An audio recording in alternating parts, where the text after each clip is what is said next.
سورہ مبارکہ سجدہ ہے، آیت کا عنوان امامت ہے۔ اللہ اپنے اس کلام میں فلسفہ امامت کو بیان کر رہا ہے۔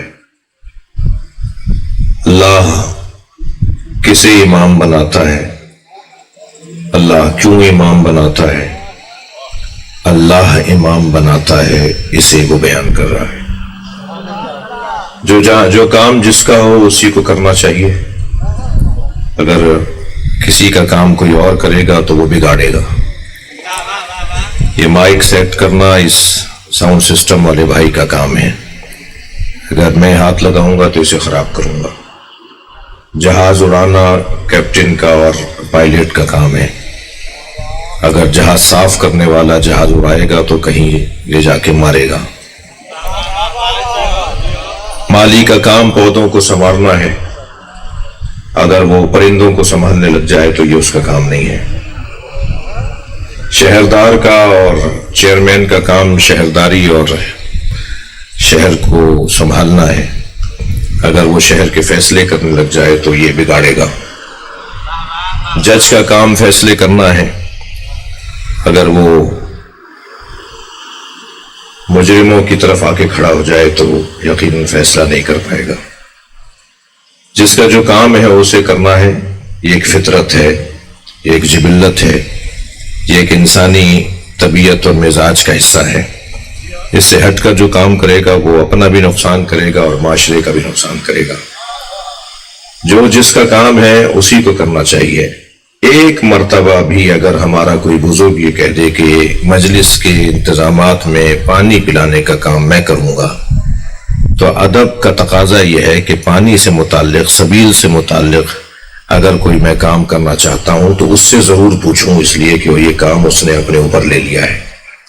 اللہ نے دو کام اپنے اوپر لیے، ایک رزق دینے کا کام اور ایک ہدایت دینے کا کام۔ جب اللہ نے یہ کہہ دیا کہ انی جاعل فی الارض خلیفہ، خلیفہ میں بناتا ہوں، تو اب اگر کوئی خلیفہ بنانا چاہتا ہے تو کم سے کم اللہ سے پوچھ تو لے۔ جب اللہ نے یہ کہہ دیا کہ امام میں بناتا ہوں، تو اگر اپنا کوئی رہنما بنانا چاہتا ہے تو کم سے کم اللہ سے پوچھ تو لے کہ اللہ کیا چاہتا ہے۔ یعنی میرے علاقے کا بزرگ اگر کوئی کام اپنے ہاتھ میں لے لے تو ادب کا تقاضا یہ ہے کہ میں اس کی بغیر اجازت کے وہ کام نہ کروں۔ یہ کیسا بندہ ہے، یہ کیسا مسلمان ہے جو اللہ کا کام اپنے ہاتھ میں لینا چاہتا ہے۔ اچھا اگر اتفاقاً ٹھیک کر بھی لیا ہوتا تو شاید ہم بھی کہہ دیتے کہ چلیں کام تو اس کا نہیں تھا مگر ٹھیک کر لیا۔ نہ کام تمہارا تھا نہ ٹھیک تم نے کیا، تمہارا تو کام بھی نہیں تھا، تمہیں کرنا بھی نہیں تھا، تم نے جو کیا وہ اچھا بھی نہیں کیا۔ تو پھر تقاضا ادب یہی ہے کہ جو کام جس کا ہے اسی سے کروایا جائے۔ دو کام اللہ نے اپنے ہاتھ میں لیے ہیں، ایک رزق دینے کا کام، ما من دابۃ فی الارض الا علی اللہ رزقھا، زمین پر کوئی ہلنے والا، رینگنے والا نہیں ہے مگر اس کے رزق کی ذمہ داری اللہ پر ہے۔ یہ میں قرآن کی آیت پڑھ رہا ہوں، کسی کا کوئی شعر نہیں سنا رہا جس پر آپ کو کوئی شک ہونا چاہیے۔ یہ اللہ کا کلام ہے، ما من دابۃ فی الارض الا علی اللہ رزقھا، زمین پر کوئی ہلنے والا نہیں ہے مگر اس کے رزق کی ذمہ داری اللہ پر ہے۔ بڑی حسین آیت ہے۔ اللہ کہہ رہا ہے زمین پر کوئی ہلنے والا نہیں ہے، تم ہلنے والے بنو تو رزق وہ دے گا۔ یہاں تو چاہتے ہیں کہ بغیر ہلے سب کچھ ہو جائے۔ اللہ کہہ رہا ہے کوئی زمین پر ہلنے والا نہیں ہے، رینگنے والا نہیں ہے مگر الا علی اللہ رزقھا، مگر اس کے رزق کی ذمہ داری اللہ پر ہے۔ اللہ رازق ہے، وہ جو رازق ہے اس نے رزق کبھی ماں کے ذریعے سے دیا، کبھی بھائی کے ذریعے سے دیا، کبھی بہن کے ذریعے سے دیا، جی کبھی اس نے باپ کے ذریعے سے رزق دیا۔ ابھی بچہ دنیا میں آیا نہیں تھا کہ خون دودھ میں تبدیل ہو گیا۔ یہ جو رزق کا انتظام اللہ نے کیا ہے کس کے ذریعے کیا ہے؟ تو سارا عالم انسانیت اس بات پر متفق ہے کہ ماں کے ذریعے سے کیا ہے۔ اگر 4 بچوں کی ماں رزق دینے کا ذریعہ بن سکتی ہے تو جو کائنات میں ماں ہے، جو کائنات جو کائنات پر باپ ہونے والے پر ماں ہیں، یعنی سرکار دو جہاں نے اپنے لیے فرمایا میں اور علی اس امت کے دو باپ ہیں، وہ جو دو باپ ہیں اس پوری کائنات کے لیے، ان پر ماں کا درجہ فاطمہ تو ام ابیہا، فاطمہ اپنے باپ کی ماں ہے۔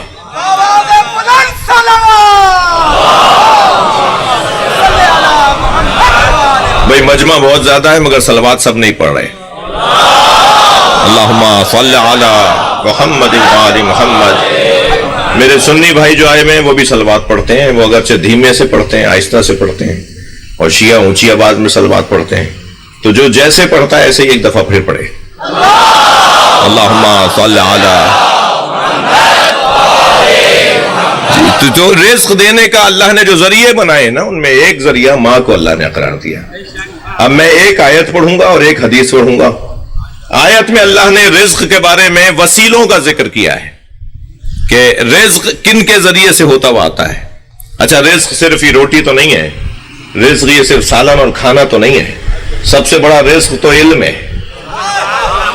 یعنی خوب کھاتا پیتا ہو مگر لکھنا نام بھی نہ آتا ہو، تو ایسے کھانے پینے کا یہ وبال جان بنے گا۔ یہ پیسہ فضول خرچی کا ذریعہ بنے گا، یہ پیسہ دہشت گردی کا ذریعہ بنے گا۔ یعنی اگر پیسہ ہو اور علم نہ ہو تو فضول خرچی، بازوؤں کی طاقت ہو اور علم نہ ہو تو دہشت گردی۔ اللہ نہیں چاہتا کہ لوگ دہشت گرد بنے، اسراف کرنے والے بنے۔ ان کے تمام تر کاموں پر اللہ جس چیز کو حاکم رکھنا چاہتا ہے وہ ہے علم۔ تو سب سے بڑی دولت، سب سے بڑا پیسہ، سب سے بڑا سرمایہ، سب سے بڑا رزق علم ہے۔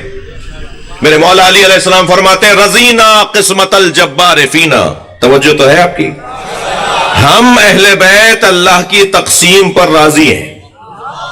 رضینا قسمت الجبار فینا لنا علم وللأعداء مال، ہم اہل بیت اللہ کی تقسیم پر راضی ہیں، ہم اہل بیت کو اللہ نے علم دیا ہے، ہمارے دشمنوں کو مال دیا ہے۔ تو سب سے بڑی دولت، سب سے بڑا رزق علم کا رزق ہے۔ وہ کس کے ذریعے سے ہوتا ہوا رہا ہے؟ دنیا میں کوئی ہے، ہمارے درمیان تو کوئی ہو نہیں سکتا کہ جو جرت بھی کرے یہ کہے کہ ہمیں علم بغیر اہل بیت کے ملتا ہے۔ کوئی سوچ بھی سکتا ہے کہ علم بغیر اہل بیت کے ملتا ہے؟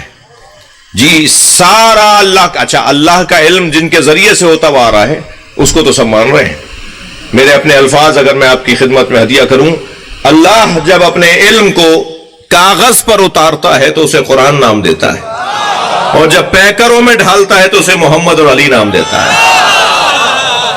یہ اللہ کا علم ہے، چلتے پھرتے بولتے ہوئے اللہ کا علم۔ تو اللہ کا علم ان کے ذریعے سے آ رہا ہے۔ تو یہ مادی جو رزق ہے اس کو ماننے کو ہم تیار نہیں ہیں۔ میرے بچوں، جوانوں، آپ بات وہ مانو کہ جو اللہ اور اللہ کے رسول نے کہی ہے۔ ساری دنیا ایک بات کرے، یعنی دنیا سب مل کر ایک بات کرے، اور اللہ کچھ اور کہہ رہا ہو، تو ہمیں ساری دنیا کی نہیں ماننی ہے۔ تھوڑا گردن ہلائیے، ہمیں اللہ کی بات ماننی ہے۔ بہت سارے لوگ بہت ساری باتیں کر رہے ہوتے ہیں اور سب مل کر متفقون علیہ بات کر رہے ہوتے ہیں، مگر وہ قرآن کے خلاف ہوتی ہے، مگر وہ نبی کے فرمان کے خلاف ہوتی ہے۔ تو ہمیں ان لوگوں کی بات نہیں ماننی، ہمیں ان اللہ کی ماننی ہے، نبی کی ماننی ہے۔ ساری دنیا کہتی رہے کہ دیندار لوگ نقصان میں ہیں، دیندار لوگ نقصان میں رہتے ہیں، بے دین لوگ بڑے فائدے میں رہتے ہیں، بڑا پیسہ کماتے ہیں، بڑی دنیا بنا لیتے ہیں، مگر ساری دنیا کہتی رہے کہ دیندار نقصان میں ہے، ہمیں تو اللہ کی بات ماننی ہے۔ اللہ کہہ رہا ہے وَالْعَصْرِ إِنَّ الْإِنسَانَ لَفِي خُسْرٍ إِلَّا الَّذِينَ آمَنُوا۔ جو دیندار ہیں وہ فائدے میں۔ اب دنیا کچھ کہے، ہمیں وہ بات ماننی ہے جو اللہ کہہ رہا ہے۔ توجہ چاہوں گا اب ایک جملے پر، ساری دنیا کہتی رہے کہ ابو طالب نے کلمہ نہیں پڑھا۔ اگر ساری دنیا متفق ہو کر بھی کہہ دینا کہ ابو طالب نے کلمہ نہیں پڑھا، تو مجھے دنیا کی نہیں ماننی، اللہ کی ماننی ہے۔ اور اللہ نے سورہ مبارکہ انفال کی 74ویں آیت میں ارشاد فرمایا والذین آووا ونصروا، جنہوں نے میرے نبی کو پناہ دی۔ تھک تو نہیں رہے؟ والذین آووا، جنہوں نے میرے نبی کو پناہ دی، ونصروا، جنہوں نے میرے نبی کی مدد کی، اولئک ھم المؤمنون حقا، وہی واقعی مومن ہے۔ صلوات پڑھیں محمد و آل محمد۔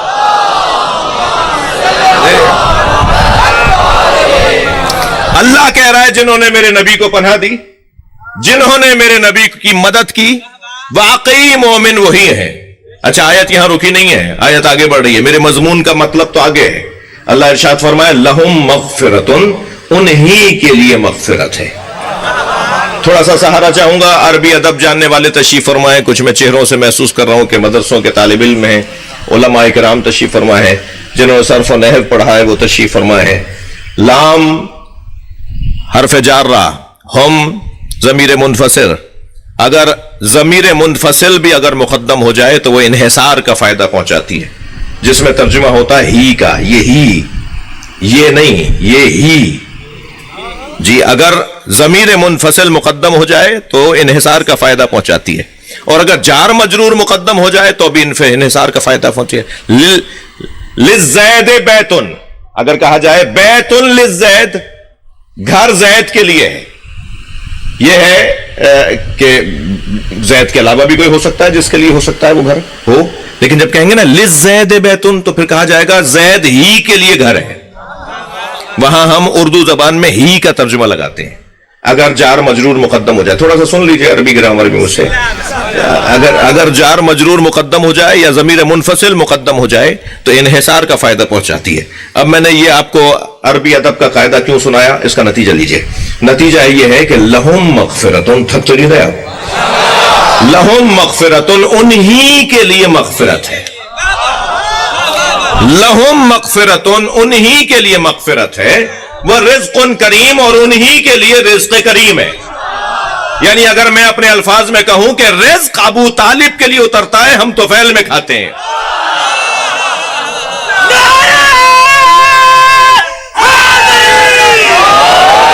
اب تم تو کہہ رہے تھے کہ ابو طالب نے کلمہ نہیں پڑھا، اور اللہ کہہ رہا ہے مغفرت انہی کے لیے ہے، اور اللہ کہہ رہا ہے رزق کریم انہی کے لیے ہے۔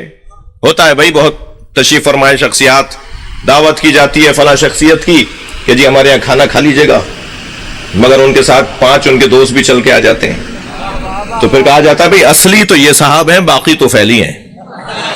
جی اس پوری کائنات میں اصلی 14 ہیں۔ بڑی عنایت، آپ توجہ ہے آپ کی ویسا۔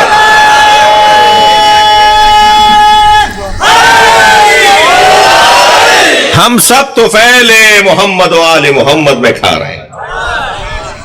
توجہ کر لی؟ ایک آیت میں نے آپ کو سنا دی کہ رزق اس گھرانے کے لیے اللہ اتارتا ہے اور ان کے طفیل میں ہمیں ملتا ہے۔ گردن ہلا دیجیے گا اگر بات جا رہی ہو تو، جی زبردستی بھی نہیں ہے اگر بات، ہاں جی رزق انہی کے لیے ہے اور ہمیں ان کے طفیل میں ملتا ہے۔ یہ تو ایک آیت ہو گئی۔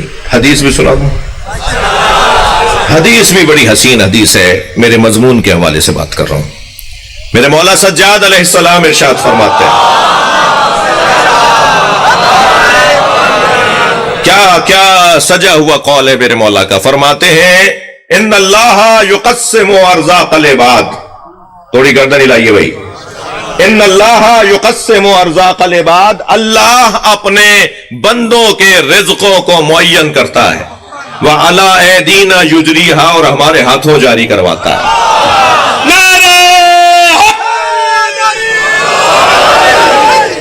توجہ کر لی؟ رزق رازق اللہ ہے، رزق کی ذمہ داری اس نے لی ہے۔ اب اس نے یہ انتظامات کیے ہیں جو میں نے آپ کے سامنے کچھ باتیں رکھی۔